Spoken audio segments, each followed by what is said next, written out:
El 23 de marzo de 2011, el gobierno anuncia acudir a los tribunales internacionales. El presidente Morales expresó: es necesario dar un paso histórico, acudir ante tribunales y organismos internacionales, demandando en derecho y en justicia una salida libre y soberana al Océano Pacífico. El sentimiento de que el mar nos pertenece y de que debemos volver al mar es algo legítimo.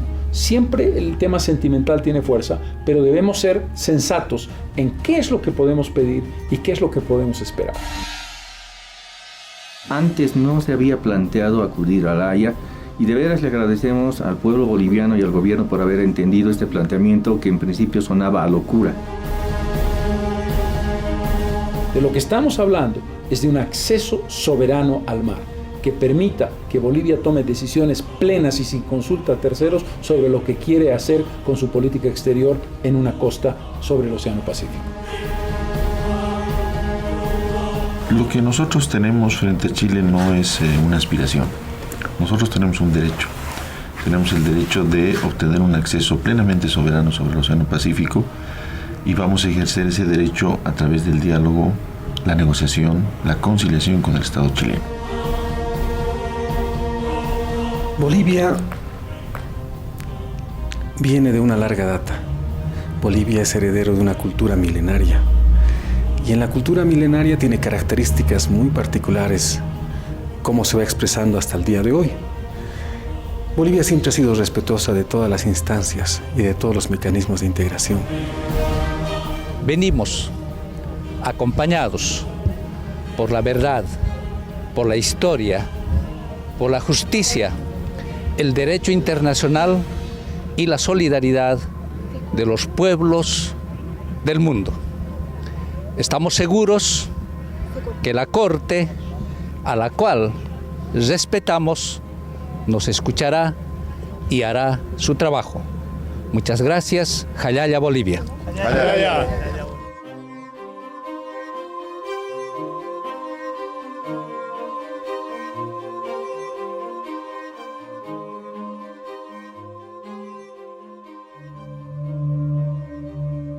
El 14 de febrero de 1879, Chile toma Antofagasta, dando inicio unilateral al conflicto bélico. El 23 de marzo se suscita la defensa de Calama, la acción más heroica, donde se destaca y muere Eduardo Avaroa. La Guerra del Pacífico despojó a Bolivia todo el departamento del litoral y es forzado a firmar un pacto de tregua en abril de 1884. El escenario mundial de la Guerra del Pacífico es la revolución industrial que tiene como contexto esta bipolaridad entre Inglaterra y Alemania. Y el contexto nacional es una naciente soberanía boliviana sobre el territorio del litoral después de décadas de ausencia. La Guerra del Pacífico, a los escasos años de haber concluido, desencadena los siguientes efectos. Se estima que Chile comienza a exportar 700.000 toneladas entre guano y salitre. Se estima que aproximadamente 800 barcos están comenzando a comercializar el guano y el salitre que vienen precisamente de las zonas que se había perdido. Chile en 2 años logra ganar lo que le costó la Guerra del Pacífico. 1904 marca el inicio de un siglo de errores y aciertos en los gobiernos y diplomacia boliviana. El 20 de octubre del mismo año, Bolivia se ve obligada a firmar un tratado de paz con Chile, que de amistad y pacificación no ha tenido nada hasta el día de hoy. Desde que Bolivia se retira de la guerra en 1880 hasta 1904, está técnicamente en guerra con Chile. Por lo tanto, no tiene absolutamente ningún tipo de acceso a la costa del Pacífico. Porque Bolivia tenía, por un lado, la presión que ejerció Chile mediante el Pacto de Tregua de 1884, en el cual estableció un régimen asfixiante para la economía boliviana, debido a que se tenía que pagar altos aranceles en Arica por el tema de las compensaciones de guerra. Más de 20 años está Bolivia asfixiándose porque no puede exportar, tiene que encontrar otras maneras de exportar. Virtualmente se trata de una asfixia económica, ¿no? Y el país realmente se estaba muriendo. Estaba prohibido Bolivia de establecer sus propias aduanas en territorio boliviano. Eso por un lado. Por otra parte, el contexto en 1904 era sumamente difícil porque Bolivia no había definido sus fronteras con ninguno de sus otros vecinos. No había firmado tratados y todos querían quedarse con alguna parte del territorio boliviano. También habían posibles guerras, posibles conflictos internacionales que se venían. Y aparte de una guerra que ya teníamos, la guerra contra Brasil, la guerra del Acre. Entonces, me imagino que también en esa presión que había, por supuesto, de la oligarquía minera, se trataba también de alguna forma de frenar cualquier posible alianza, inclusive, que hubiera en el futuro. O sea, se trataba de no tener tantos frentes, que eso es lo peor en un estado de guerra para un estado, para un país. Chile tenía preparada su fuerza para poder invadir Bolivia, o por lo menos ha manifestado en 1900 que tenía la fuerza suficiente como para imponer un tratado.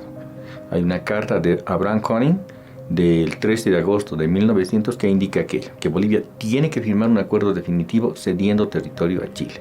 Por propuesta de Ismael Montes, pero además muy colaborado por Carlos Víctor Aramayo, hacen una propuesta electoral para las elecciones de 1904.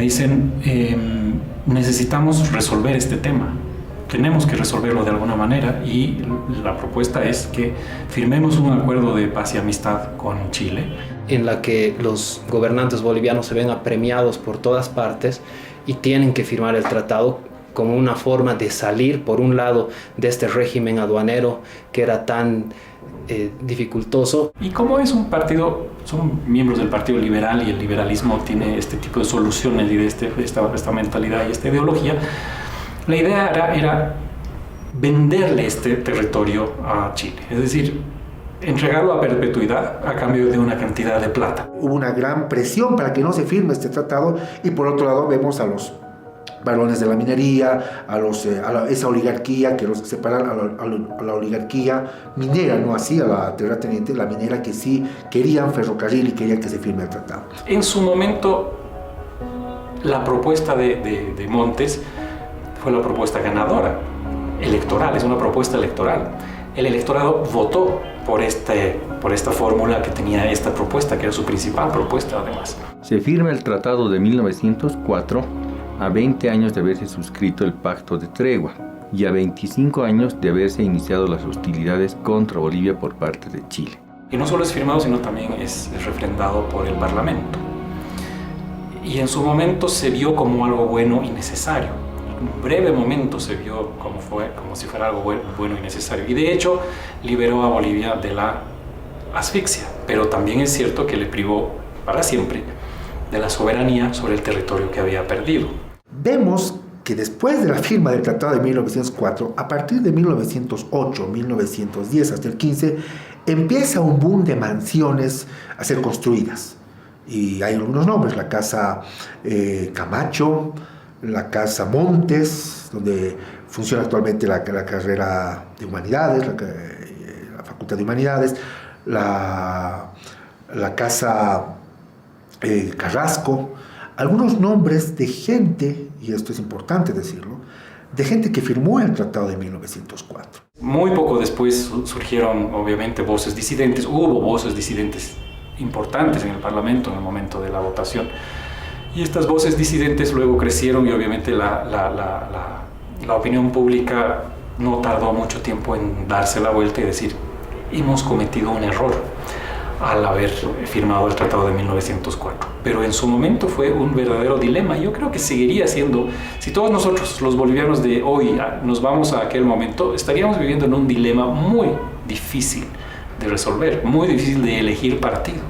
Alguna vez escuché hablar al gran patricio, defensor de los derechos marítimos, don Gastón Velasco, que decía que la zona de Sopocachi se había hecho con la traición y la felonía del Tratado de 1904.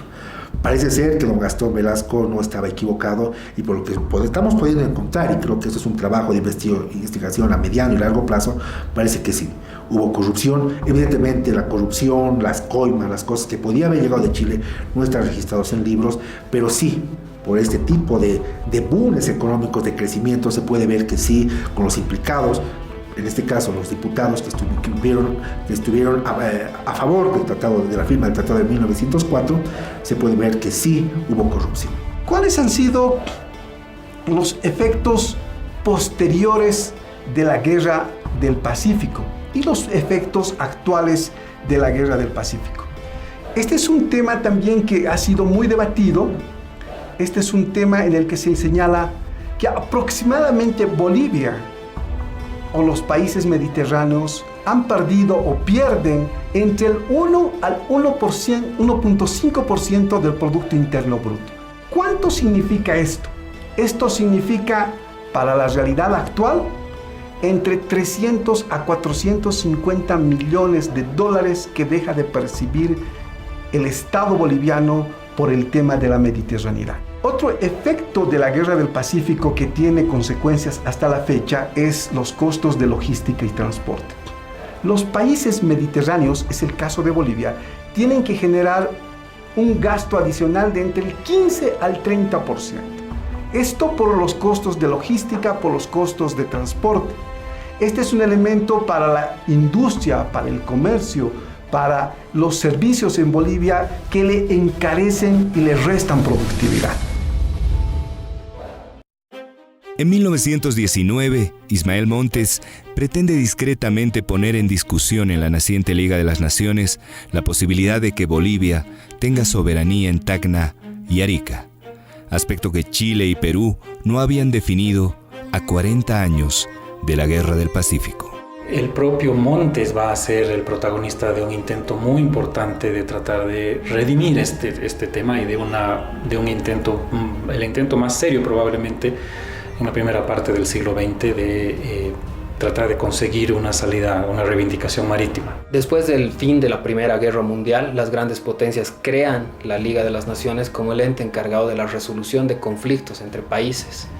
Y además, uno de los puntos principales que los establece el presidente Wilson de Estados Unidos es que todos los países del mundo tienen que tener acceso al mar.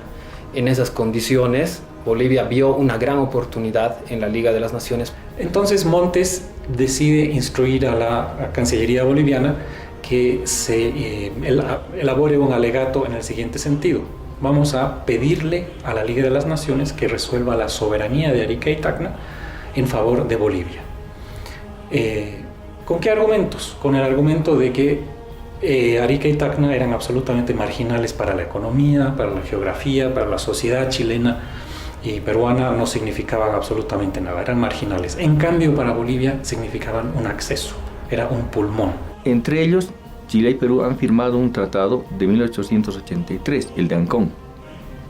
Y por este tratado, Perú le cedió las provincias de Tarapacá a Chile, y la cuestión de Tacna y Arica se dejó para un plebiscito que se tenía que celebrar 10 años después de la firma de este tratado. El tratado se firmó en 1883. Nunca se celebró el plebiscito. Cae el Partido Liberal, sube el Partido Republicano, y lo primero que hace es eliminar la posibilidad del alegato para poder obtener Arica y Tacna. Y el enfoque nuevo del nuevo partido de gobierno es impugnar más bien el Tratado de 1904 y tratar de recuperar el territorio perdido en la Guerra del Pacífico.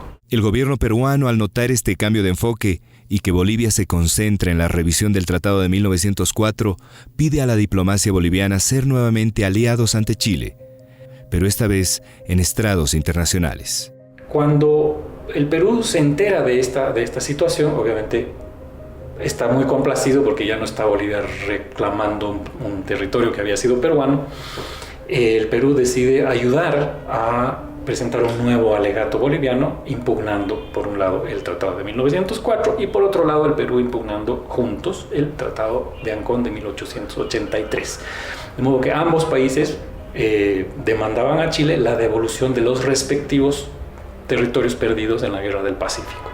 La delegación viaja a Europa pocos días antes de la presentación ante la primera Asamblea General de la Liga de las Naciones y llega un viernes a Ginebra. Se alojan en un hotel, están ahí discutiendo sobre cómo van a presentar, haciendo los últimos arreglos, cuando el domingo a mediodía, poco antes del mediodía, justo en la víspera de la entrega, llega el enviado peruano a comunicarles que el Perú se retira de la demanda y que no la va a presentar en conjunto, lo cual destruye la demanda. El año 1921 Bolivia intenta nuevamente, se le da un tratamiento, se hace una comisión especial de 3 juristas y finalmente después se llega a la conclusión de que en las condiciones y en la forma como la demanda había sido presentada no era atendible. La comisión, conformada por representantes de Costa Rica, Italia y el Reino de los Países Bajos, encontró que la demanda boliviana no era admisible. ¿Por qué no era admisible? Porque tenía otros mecanismos de solución. No nos decían cuáles eran otros mecanismos de solución. Es porque existía el acta de sustitución de árbitro, entonces no era competente la Sociedad de las Naciones, sino la Corte de La Haya. Por lo tanto, el Tratado de 1904 aparece como un instrumento reconocido y cumplido por los dos estados. Podríamos discutir el incumplimiento de Chile, que es otro escenario. Por consiguiente, poner nuevamente, porque ya lo hicimos ante la Sociedad de Naciones al comenzar los años 20 del siglo XX, poner en el tapete la nulidad del tratado o el desconocimiento de partes del tratado nos colocaba en el riesgo de que la Corte ratificara lo que ya la Sociedad de Naciones había dicho y además pusiera en cuestión un principio. Si se puede poner en tela de juicio este tratado, cualquier país puede cuestionar cualquier tratado. Por ejemplo, el que llevó a que Estados Unidos se apropiara de una gran parte del territorio mexicano. Para Bolivia esto va a significar su virtual retiro de la Liga de las Naciones. No se va a retirar, va a seguir siendo miembro, pero va a tardarse en pagar sus cuotas, no va a tener un embajador a tiempo completo y va a estar así como un miembro con un pie adentro y el otro afuera hasta 1929, que es cuando realmente vamos a necesitar a la Liga de las Naciones en los prolegómenos de la Guerra del Chaco. Perú, luego de abandonarnos en la primera sesión de la Liga de las Naciones, se dispone junto a Chile a zanjar de una vez la soberanía en Tacna y Arica, que estaba pendiente desde el Tratado de Ancón de 1883. Bolivia nuevamente está fuera de la negociación. Chile hace un ofrecimiento a Bolivia de tratar este tema en negociaciones directas. Estas negociaciones se llevan a cabo efectivamente en Santiago en 1923 y no prosperan. Entonces ahí hay un acercamiento en el cual Chile incluso llega a ofrecer negociaciones y ese es uno de los hitos en los cuales se basa nuestra demanda actual. Luego hay otros eventos que también se relacionan con este tema, en el cual hay acercamientos y hay nuevas promesas y ofrecimientos de parte de Chile en 1926. Y el presidente Hernando Siles, que por entonces ya era presidente a partir del 26, logra hacer que Bolivia sea el tercer jugador en esta cancha, que era tan importante. Entonces logra hacer que Frank Kellogg considere a Bolivia en su arbitraje entre los 3 países acerca de qué hacer con Arica y Tacna. Y emite su arbitraje en 1929. Y sostiene que Arica y Tacna no deben ser entregados ni a Chile ni a Perú, sino a Bolivia. Obviamente causa gran complacencia en Bolivia y es el momento que estamos quizás más cerca del mar en la primera mitad del siglo XX. Y entonces Chile acepta. Quien no acepta es el Perú y por razones que son de nacionalismo puro, ¿no? Ambos países deciden a la vez ignorar el fallo arbitral de Estados Unidos y volver a tratar el tema. Vuelven a marginar a Bolivia y vuelven a tratar otra vez entre los dos países el mismo tema. Después de la firma del Tratado de 1929 entre Chile y Perú, en el cual se decide que Tacna vuelve al Perú y que Arica se queda en Chile. En ese acuerdo se establece además que la cesión de estos territorios no se podrá realizar sin el acuerdo previo entre las partes, ¿no? Entonces Chile y Perú acuerdan no ceder a una tercera potencia estos territorios sin su previo acuerdo. En 1929, de haber estado así de cerquita de obtener una costa soberana útil, verdaderamente geopolíticamente integrada a Bolivia, como es Arica y Tacna, como debiera haber sido siempre, en cosa de pocos meses nos hemos visto absolutamente lejos otra vez, porque 1929 es el momento que marca el statu quo hasta el día de hoy, ¿no? Desde 1929 hasta hoy día, no importa cuántos acercamientos hemos tenido con Chile, cuántas veces hemos estado cerca, es la consulta con el Perú la que siempre ha estado pendiente y la de la cual nunca hemos sabido cuál sería una respuesta si es que Chile nos dijera que sí. A casi un siglo del statu quo y negociaciones infructuosas con Chile, la evolución del derecho internacional y otros factores hacen que la idea de una demanda maduren a inicios del año 2000. En realidad, la primera vez que se plantea se hace en base a otros argumentos, ¿no? La demanda de los Chávez, que es como se conoció una propuesta de Wilfredo y Víctor Hugo Chávez, proponía pedirle a la Corte de Arbitraje de La Haya, que es otro ente, que falle que Chile tiene que devolver ciertos territorios que no habían sido cedidos según esta propuesta. Entonces nos hemos percatado como abogados que había la necesidad, con Wilfredo, de plantear una demanda, en ese sentido, demanda. Se hablaba de la demanda marítima de Bolivia, pero nunca se la planteó. Entonces se nos ha ocurrido plantear una demanda para que Bolivia pueda acudir ante la Haya. Ese es el proyecto de demanda marítima presentada en el 2000, ya formalizada como proyecto de demanda lista para hacer un borrador al gobierno de Mesa en el año 2004. La base fundamental del argumento tiene que ver con si es verdad o no que la omisión en la redacción del Tratado de 1904 planteaba por omisión la existencia de algún pequeño territorio o islote o una zona no citada en el tratado, plantear, es decir, como eso no ha sido considerado, hay un espacio para discutir soberanía. Diría en términos generales que ese era el planteamiento de los hermanos Chávez que se puso a consideración de nuestro gobierno. Yo se lo dejé al canciller Juan Ignacio Siles y al vicecanciller Jorge Gumucio. Hicimos una consulta a nivel internacional con un estudio de abogados del más alto nivel que nos planteó que no teníamos los elementos suficientes como para llevar adelante un juicio que no tocara inevitablemente el tratado y que esas omisiones no eran elementos suficientes como para fortalecer la demanda. Él optó por la política de gas por mar, es su decisión de ese gobierno, dejó pasar la oportunidad, pero sin embargo Evo Morales, a quien le hemos dirigido su primera nota como presidente, al día siguiente que tomó posesión, le hemos emitido y durante algunos años, 5, hemos estado insistiendo nota tras nota al canciller Choquehuanca para que deje de lado la agenda de los 13 puntos. Le decíamos no iba a tener resultado, que de una vez haga una demanda internacional.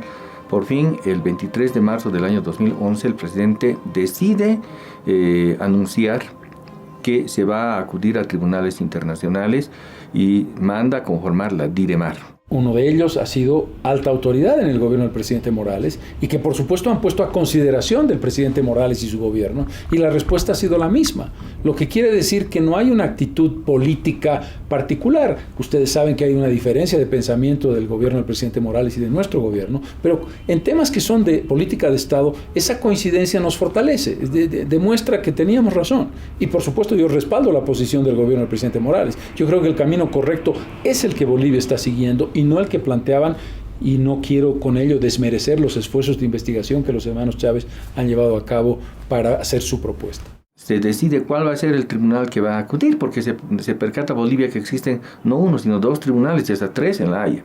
La Corte Internacional de Justicia Penal, la Corte Internacional de Justicia a la que hemos acudido, y la Corte Permanente de Arbitraje. Indican el gobierno: no vamos a impugnar cuestiones del Tratado de 1904, lo que vamos a hacer es acudir a los actos unilaterales que Chile efectuó en 1950 respecto a las notas de Versalles de ofrecimiento de una salida a Bolivia alrededor del corredor, y esta es la demanda que se tiene sobre los actos unilaterales acudiendo a La Haya, pero en su versión de la Corte Internacional de Justicia, que funciona después de la Segunda Guerra Mundial. Nosotros empezamos a trabajar ya el año 2010. El segundo semestre del año 2010 hay un equipo jurídico que trabaja reservadamente y que le reporta directamente al presidente Evo y al canciller Choquehuanca en ese entonces. Las actitudes de Chile confirman nuestras sospechas. Una vez más Chile estaba pretendiendo burlarnos, una vez más Chile estaba pretendiendo hacer lo que ha hecho durante toda nuestra vida nacional. El presidente nos invitó el año 2012 y nos explicó en privado a los expresidentes y a los ex cancilleres en qué consistía la demanda. Yo pensé y pienso hoy que era la forma correcta y más inteligente que se haya tenido en el pasado para hacer las cosas. En consecuencia, estoy convencido de que estamos en el camino correcto y que si no tenemos éxito, habremos hecho el mejor esfuerzo con la mayor consistencia y yo no me arrepentiría un milímetro de lo que se ha hecho, y no me refiero a mí solamente, sino al país. Este derecho ha sido consolidado a lo largo de más de un siglo.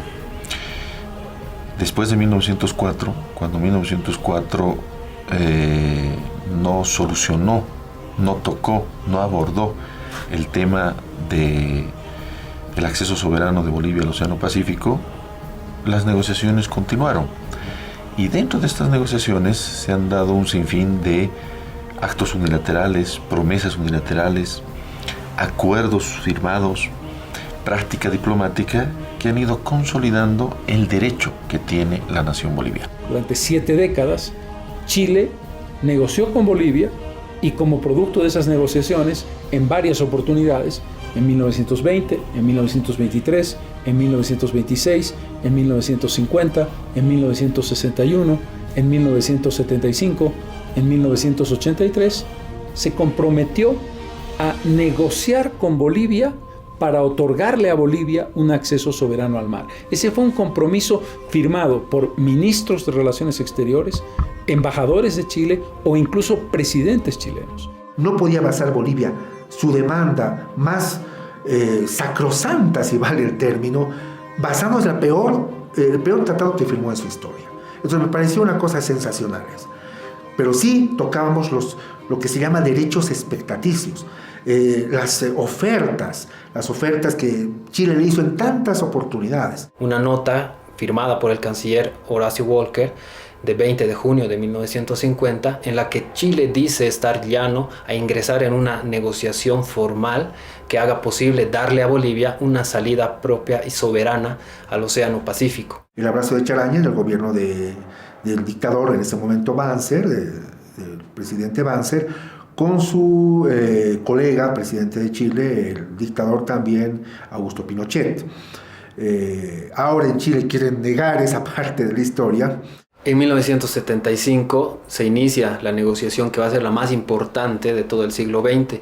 Eso dice el acta presidencial firmada el 8 de febrero de 1975 por los presidentes Banzer de Bolivia y Pinochet de Chile, en la cual dice Chile que va a considerar la cesión de un territorio al norte de Arica unido al territorio boliviano por una franja territorial igualmente soberana. El del año 79, el encuentro de la OEA, que se da justamente en La Paz, es un encuentro multilateral porque Bolivia por primera vez recibe el apoyo de todos los países de la OEA, a excepción de Chile, por supuesto. Chile no participa, pero todos los países de la OEA apoyan a Bolivia en este sentimiento de reivindicación marítima. Luego, en el marco de la Agenda Sin Exclusiones, y ya con el presidente Evo Morales, hay un nuevo acercamiento con el gobierno de Bachelet y se inicia lo que es la agenda de 13 puntos. En esa ocasión se acuerda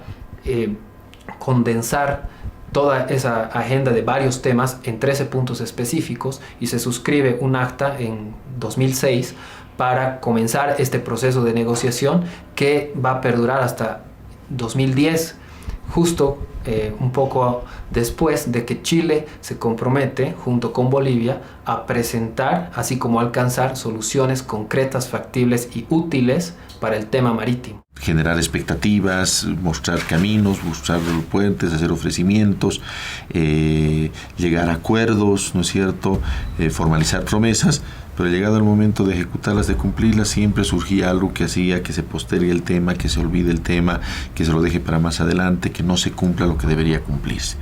Cuando Chile se aprestaba a hacer eso nuevamente, se encontró pues con un gobierno sólido, se encontró con un gobierno firme, con un gobierno de una gran estabilidad como nunca antes había habido en Bolivia, y no pudo jugar, y entonces ahí es donde tomamos nosotros la determinación el 23 de marzo del año 2011, en ese discurso célebre del presidente Evo, donde el presidente dice: ante esta injusticia ha llegado el momento de que un fallo certero de los tribunales internacionales nos den el ejercicio de nuestro derecho. Porque recordemos que ese compromiso no solamente es verbal, es escrito. En los diferentes encuentros bilaterales en diferentes tiempos se ha ido comprometiendo Chile desde el inicio, desde el Tratado de 1904, de conceder el acceso, facilitar el acceso al mar a Bolivia. Por lo tanto, en ese contexto hay compromisos jurídicos valederos que constituyen pruebas tangibles del compromiso ante Bolivia.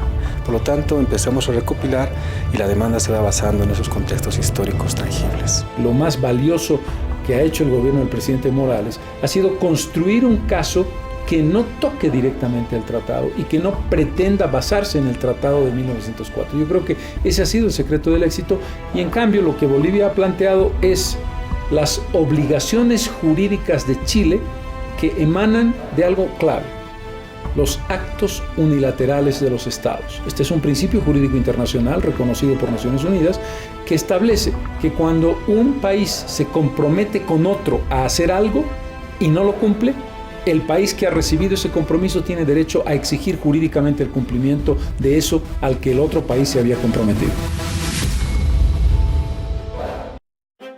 ¿Qué hace que el contexto político, jurídico e histórico actual sea favorable para presentar esta demanda? ¿Y por qué anteriores gobiernos no lo hicieron? Antes no lo podía hacer porque estábamos casi 2 décadas de gobiernos militares, donde el tema de la Guerra del Pacífico no era primordial.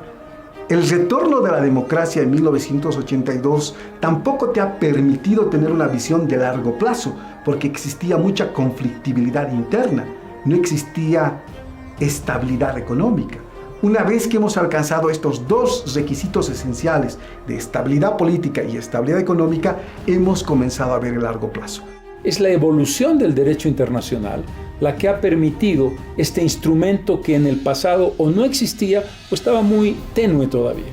Hasta que finalmente, al comienzo del siglo XXI, nuestros propios investigadores, ahí está Ramiro Orías, por ejemplo, el equipo que apoyó al presidente Morales, está el ministro de Justicia, Héctor Arce, etcétera, que profundizaron la idea, la consultaron con abogados internacionales e hicieron esta operación, el clic que necesitaba Bolivia para encontrar un camino que no se tropezara con el Tratado de 1904. Ese es el mérito, por cierto, del gobierno del presidente Morales, pero no es que los anteriores gobiernos no quisieran hacerlo por falta de patriotismo o no quisiéramos hacerlo, es que no teníamos los instrumentos jurídicos tan claros como los que se fueron perfilando al avanzar el siglo XXI. Cuando en negocios, cuando en economía no se puede honrar entre 2 actores los tratados, la negociación que está realizando, se tiene que recurrir a un tercero, a un conciliador.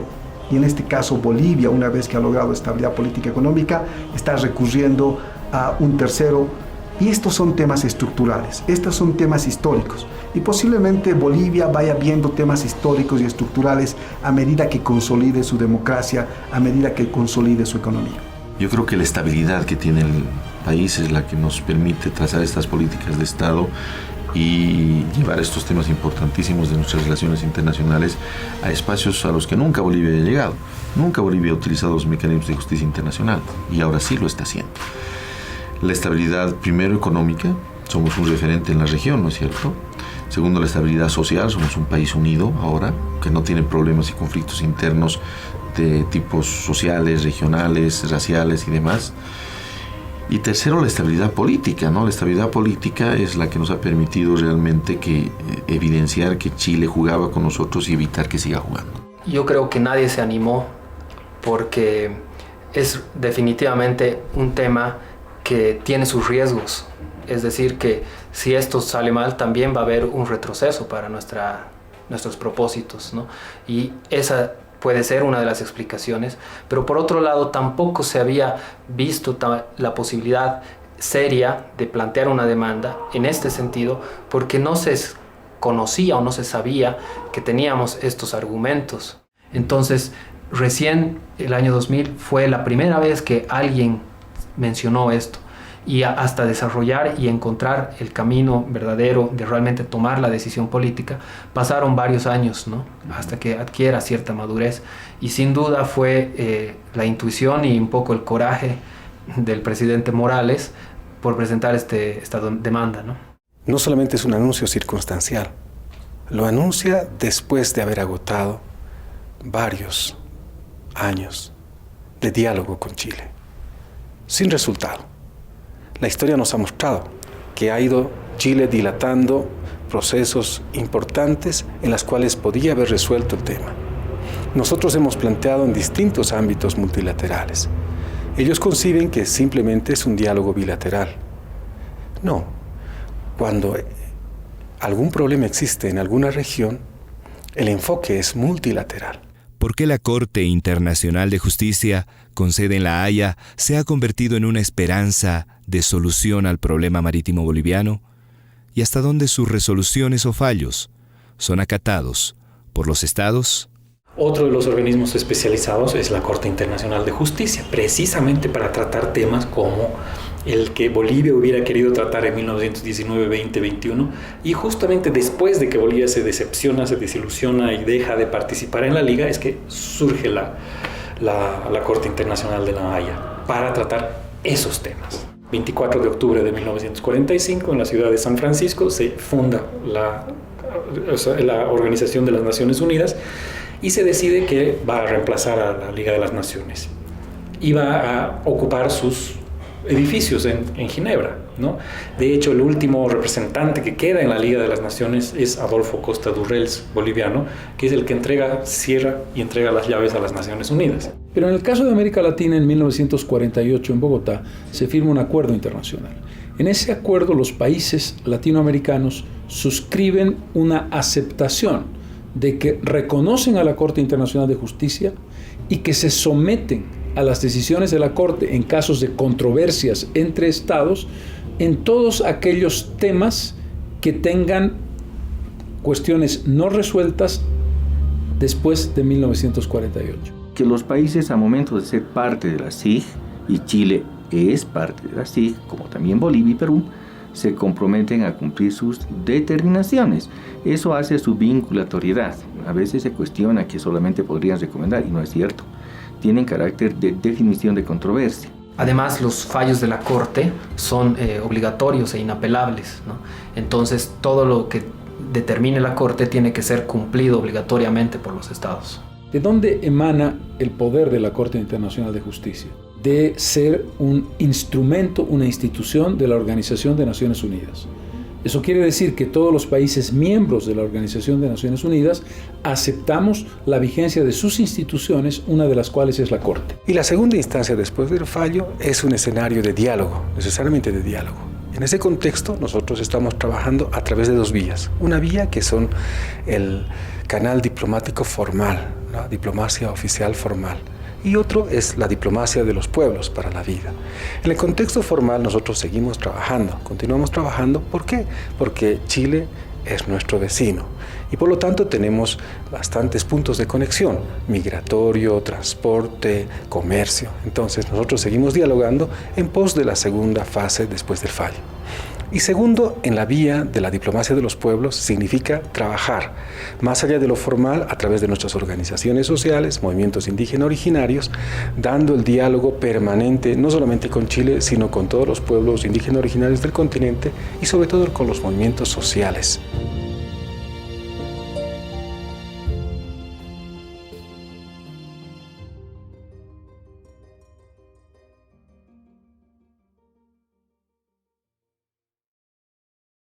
Lo fundamental, lo jurídico. Lo segundo en importancia, lo político. Lo tercero en importancia, lo histórico. Esos son los tres pilares que tiene uno que trabajar para comunicar la posición boliviana a nivel internacional. Esa es una verdadera política de Estado, no es una política coyuntural. Es una política de Estado y el presidente o así la ha sostenido, así la ha encaminado y así la ha llevado adelante, ¿no? El gobierno tiene que apelar a los mejores recursos y comunicar sin ningún tipo de mezquindad. ¿Qué es lo que hace? y contar sin ningún tipo de mezquindad con las mejores personalidades que puedan ayudar en cada uno de los temas específicos a que la causa tenga éxito. Se van a lograr algunos elementos que nos permitan tener algunas ventanas de oportunidad para mejorar la productividad y la competitividad de Bolivia, más no una solución estructural, integral, puesto que este tema es histórico, atraviesa por intereses plenos del gobierno y del Estado chileno.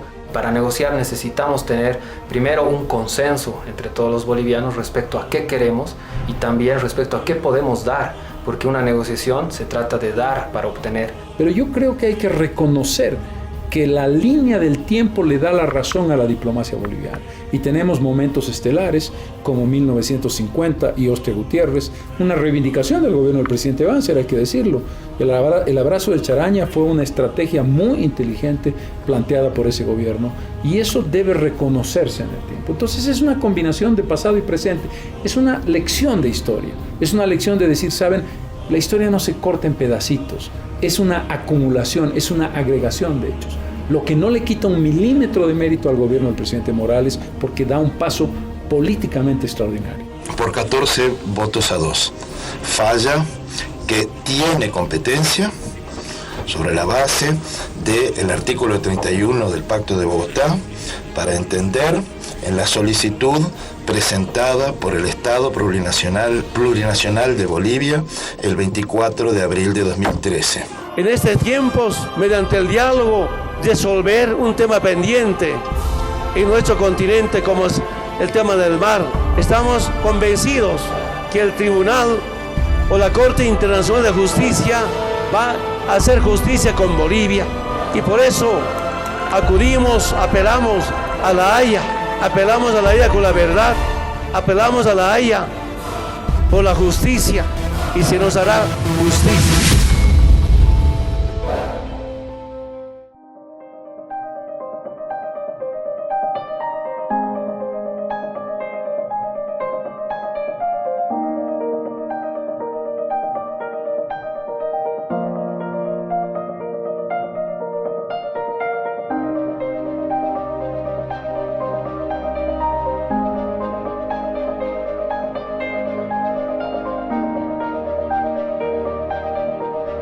Audio preview.